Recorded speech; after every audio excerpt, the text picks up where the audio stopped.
Halo teman-teman, perkenalkan kami dari kelompok 1 beranggotakan Aulia Rahmi, Mahdayati, dan Naila Duniati.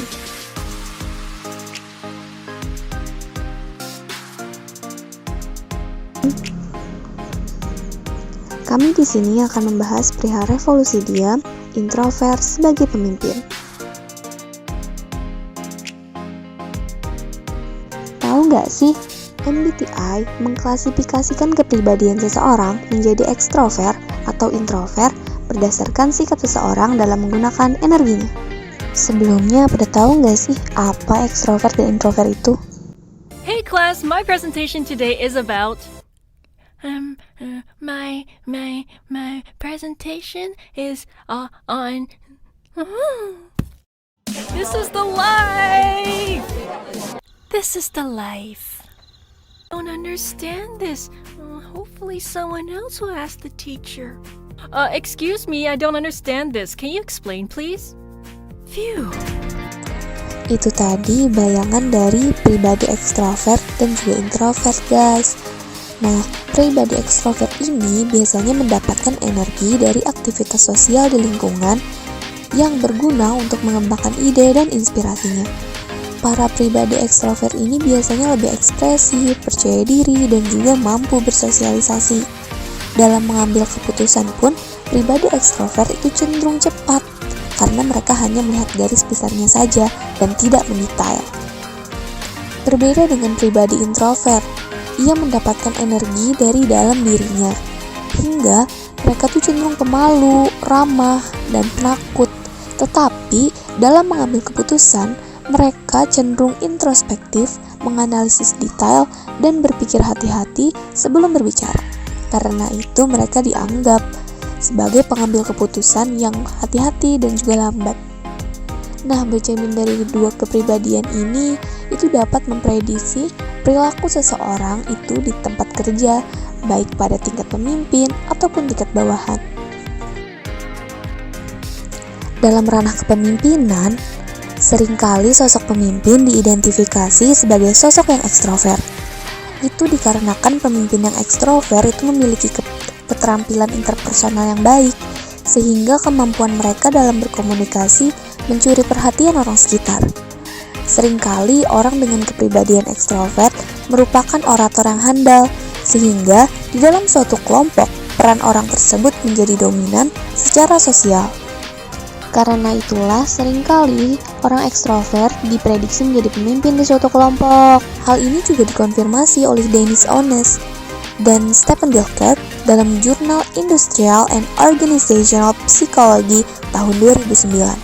Dengan sampel 4.000 manajer di seluruh industri Amerika Serikat, bahwa 96% manajer dan eksekutif itu menunjukkan kepribadian ekstrovert. Maka, hal ini menunjukkan semakin tinggi hierarki kepemimpinan di suatu perusahaan, maka semakin tinggi pula didapati pemimpin dengan kepribadian ekstrovert. Namun, jika mayoritas seorang pemimpin adalah ekstrovert, apakah bisa seorang introvert menjadi pemimpin? Beth Comstock, mantan wakil ketua General Electric yang pada tahun 2016 dinilai sebagai 48 wanita paling kuat dalam bisnis dan telah memegang posisi eksekutif di NBC Universal serta General Electric sepanjang karirnya selama beberapa dekade. Dalam kedudukannya sebagai wakil ketua General Electric yang mengharuskannya untuk memperkirakan peluang masa depan untuk GE dan mengumpulkan tim yang tepat untuk mengembangkan model bisnis baru. Dia tidak hanya mengubah model bisnis tetapi juga mengawasi banyak aspek fungsi, penjualan, pemasaran, dan komunikasi GE. Di bawah kepemimpinan Beth, brand value GE tumbuh lebih dari $44 billion dan menjadi brand dunia yang paling bernilai dan terpercaya. Tetapi, apakah pencapaian hebat tersebut datang dari pemimpin yang ekstrovert? Berbeda dengan persepsi pada umumnya, Beth Comstock menganggap dirinya sebagai seorang introvert. Dia berkata, "Saya jelas seorang pemimpin yang lebih tertutup, tetapi saya telah bekerja keras selama karir saya untuk memastikan saya menempatkan diri di luar sana karena saya mengerti bahwa bisnis adalah aktivitas yang ekstrovert." Comstock menggambarkan bagaimana meskipun sifat-sifat seperti extrovert dapat sangat membantu seseorang sukses di dunia bisnis beradaptasi dengan situasi-situasi yang ada, lebih jauh lagi, introvert itu sendiri memiliki beberapa manfaat unik. Beth mencatat, ada juga banyak hal hebat tentang menjadi lebih tertutup. Kita mengamati lebih banyak hal, tidak selalu yang pertama berbicara. Saya datang untuk belajar bahwa kepemimpinan adalah tentang memahami hal-hal yang tidak pernah benar-benar seimbang dan cara terbaik menggunakan ketegangan itu untuk bergerak maju. Dari Beth Comstock, kita bisa mengambil pandangan baru mengenai gaya kepemimpinan seseorang yang introvert. Introvert itu mengamati banyak hal, mereka cenderung diam, tak banyak suara, namun memiliki berbagai percakapan di dalam kepalanya sebelum percakapan tersebut keluar dari mulutnya dan menganalisis secara mendetail terhadap suatu peristiwa.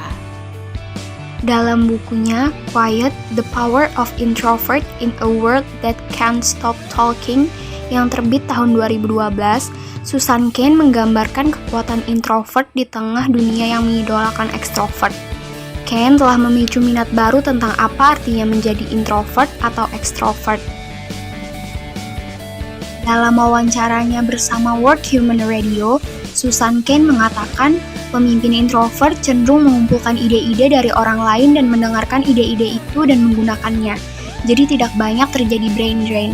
Dan juga banyak orang introvert sampai pada posisi kepemimpinannya bukan karena mereka ingin menjadi seorang pemimpin dan dengan gigih menjadi pemimpin, melainkan karena mereka cenderung secara alami menjadi sangat bersemangat tentang satu atau dua hal dalam hidup mereka. Ketika mereka bersemangat tentang pekerjaan mereka atau tujuan dan misi, mereka akhirnya menginspirasi kepercayaan, membangun aliansi, dan memperoleh keahlian. Mereka naik ke posisi kepemimpinan atas nama hal yang benar-benar mereka pedulikan. Itu adalah cara yang sangat ampuh untuk menjadi seorang pemimpin. Introvert adalah kepribadian yang lebih berfokus pada hal-hal yang ada dalam diri mereka. Meskipun sifat ekstrovert dapat membantu dalam beberapa situasi, tetapi jika kita menyarankan seorang introvert untuk menjadi lebih ekstrovert, mungkin kita telah salah arah. Kemampuan itu berbeda dengan kepribadian. Kemampuan adalah suatu hal yang bisa kita kembangkan dan sangat mungkin untuk dipelajari, karena kemampuan adalah hasil dari proses pembelajaran. Sedangkan kepribadian itu sesuatu yang cenderung konsisten dan mungkin susah diubah. Semua orang bisa punya kemampuan yang mereka inginkan asal mereka mau mempelajarinya. Maka dari itu, kita harus mengapresiasi suatu kepribadian tertentu yang mungkin berguna bagi konteks tertentu. Berlaku pula pada pribadi introvert. Riset Grant mengatakan pemimpin yang introvert mendengarkan lebih kepada karyawan yang proaktif dan menerima saran lebih baik berkat kemampuan mendengarkan mereka yang baik. Selain itu, di luar kepribadian kita yang menggambarkan kecenderungan perilaku kita, nilai-nilai dan sistem kepercayaan kita juga penting dalam kaitannya dengan apa yang kita lakukan dan bagaimana kita melakukannya di tempat kerja. Misalnya, Beth memiliki rekam jejak dalam berinvestasi di perusahaan startup yang dipimpin oleh wanita, karena dia sangat percaya dan mendukung wirausahawan dan pendiri wanita. Dengan berinvestasi di organisasi-organisasi tersebut, dia bertindak untuk mendukung nilai-nilainya. Dari yang telah disampaikan Beth Comstock dan juga Susan Cain dalam bukunya, Maka itu tadilah revolusi diam bahwa introvert bisa menjadi pemimpin.